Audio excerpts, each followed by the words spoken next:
Tea media ప్రేక్షకులకు స్వాగతం, సుస్వాగతం. మనము ప్రశ్న మీది, సమాధానం నాది కార్యక్రమంలో మరి మన ప్రేక్షకులు ఏవైతే సమస్యలు వస్తూ ఉన్నాయో, లేదా వివిధ అంశాల పట్ల వాళ్ళకున్న సందేహాలు ఏమిటో, వాటన్నిటిని కూడా మనం నెమ్మదిగా నివృత్తి చేసే ప్రయత్నం అయితే చేస్తున్నాం. వీటికి స్పందన అన్నది కూడా బాగానే లభిస్తుంది. కానీ మరింత స్పందన రావాలి అని కూడా మేము ఆకాంక్షించడం అనేది జరుగుతుంది. అయితే మరి ఈరోజు ప్రధానంగా వచ్చిన సమస్య ఒకసారి మనం చర్చించుకుందాం. నా పేరు వరదరాజులు. మేము ఉండేది విశాఖపట్నం. నేను పుట్టి పెరిగాక ఏ రోజు కూడా ఆర్థికంగా స్థిరపడలేదు. చదువుల్లో వెనకబడాను. దానివల్ల మరి వ్యాపారాల బాట పట్టాను. కానీ ఏ వ్యాపారంలో కూడా ఒక 2-3 ఏళ్ళు బాగుంది అనుకునే టైంకి నాకు ఏదో రకంగా సమస్య ఎదురవుతుంది. నేను అసలు జీవితంలో ఎప్పుడైనా స్థిరపడతానా లేదా అని ఆయన ప్రశ్నిస్తున్నారు. ఆయన నక్షత్రం ఒకటే మనకి ఇచ్చారు. ఆయన నక్షత్రం అనేది రోహిణి నక్షత్రంగా ఆయన చెప్పడం అనేది జరిగింది. అయితే ఇక్కడ ఈ రోహిణి నక్షత్రం అనేది ఆయన తన యొక్క పేరు బట్టి చెప్పారా లేదా యథార్థంగా చెప్పారా అనేది మనకి పరిపూర్ణంగా తెలియదు. అయితే ఏదైనప్పటికీ కూడా ఆయన 2 రకాల యొక్క విషయాలు మనకి తెలియజేయటం అనేది జరిగింది. ఒకటి, ఆయనకి ఇటు విద్యా స్థితి అనేది ఏదైతే ఉంటుందో అది కూడా సక్రమంగా సాగలేదు అనేది ఒకటి. ఇక రెండోది వచ్చేప్పటికి ఏంటంటే, ఏదైతే వ్యాపారాలు ఉన్నాయో ఆ వ్యాపారాలు కూడా సరిగ్గా సాగలేదు అనేది ఒకటి. ఇక్కడ ఆయన చెప్పినట్టుగా ఎక్కువ శాతం అయితే కనుక మనకి ఆయనది రోహిణి నక్షత్రంగానే భావించవలసి ఉంటుంది. ఎందుకంటే ఇటు రోహిణి తర్వాత వచ్చే దాని ప్రకారం చంద్రమాస దశ, దాని తర్వాత వచ్చేప్పటికి మరి కుజమాస దశ, దాని తర్వాత వచ్చేది రాహు దశ.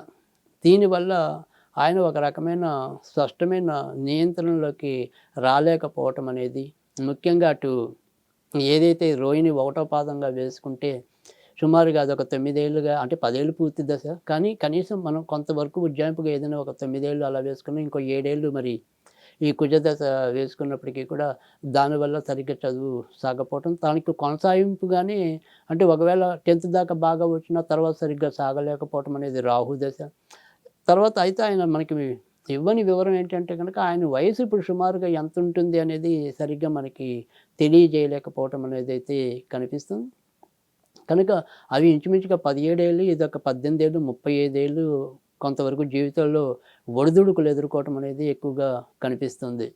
కనుక ఏదైనప్పటికీ కూడా తన 36వ ఏట నుంచి ఎక్కువ అభివృద్ధిలోకి రావటం అనేది అయితే తప్పకుండా ఉంటుంది.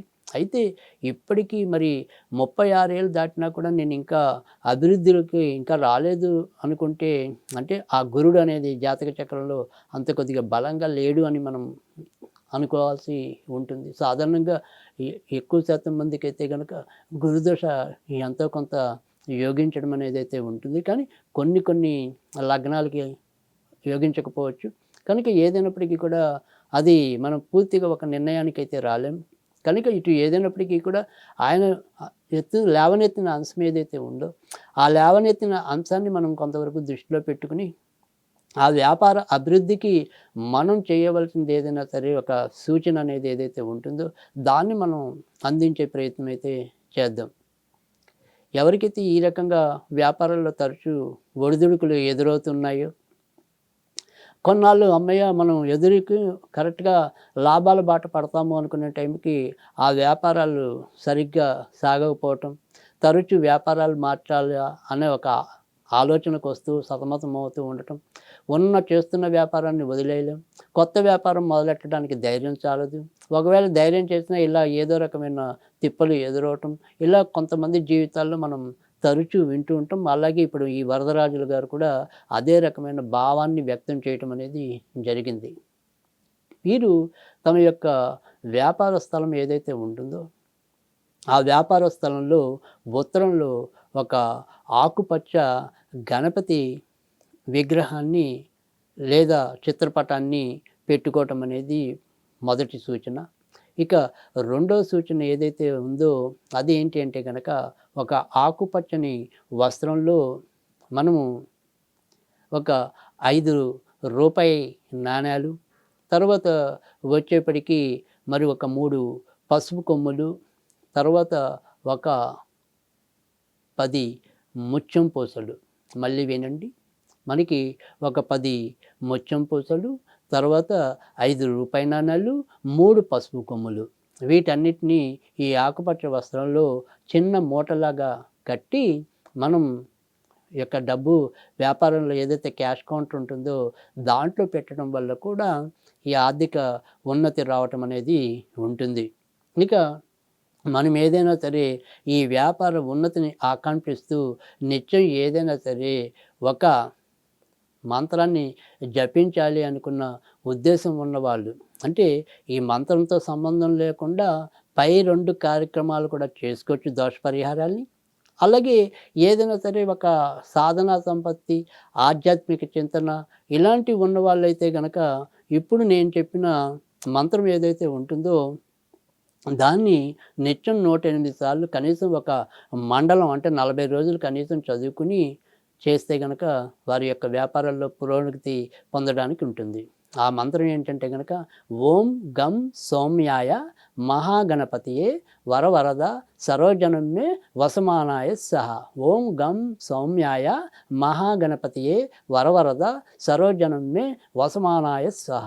ఇది ఈ రకంగా చేసుకున్నట్టయితే కనుక తప్పకుండా ఆర్థికంగా వాళ్ళకి అభివృద్ధి ఉంటుంది.